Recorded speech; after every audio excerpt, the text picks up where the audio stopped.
বাস dragon fruit কেটে নিয়েছি। দেখো বন্ধু বান্ধবীরা কত সুন্দর করে কালারটা দেখছো না, একদম লাল টুকটুকে, ঠিক আছে।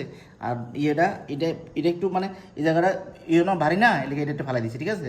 এটা তোমরা কিছু মনে করো না, আমি এদিকে রাখছি। আর এই দেখো ড্রাগন ফ্রুটের কালারটা দেখছো নি, মানে টক টক টক টক করতে আছে, দেখছো নি, টক টক করতেছে, কিন্তু সুনামরা কোনো জানি। ঠিক আছে। যাই হোক আমি একটু পরিচয়টা দিয়ে দিতেছি। এই ড্রাগন ফ্রুটগুলা কালকা সঙ্গীতা দিয়ে এনে দিছিল, সঙ্গীতাদের বাড়ির লগে পাওয়া যায়, মানে সঙ্গীতা আমি দেখছিলাম, মানে বাগানটাও দেখে আইছিলাম। তো ওখানে ড্রাগন ফ্রুটের মাত্র ফুল মানে ফুলের মতন কলির মতন আইতাছিল। আর দেখে আইছিলাম তখন বিশাল বড় ড্রাগন ফ্রুটের বাগান।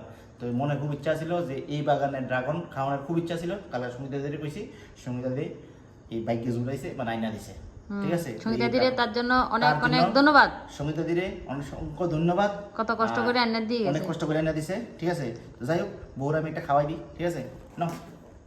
আরে বাপরা, মোবাইল দেখছে না, আমি জানতাম তো।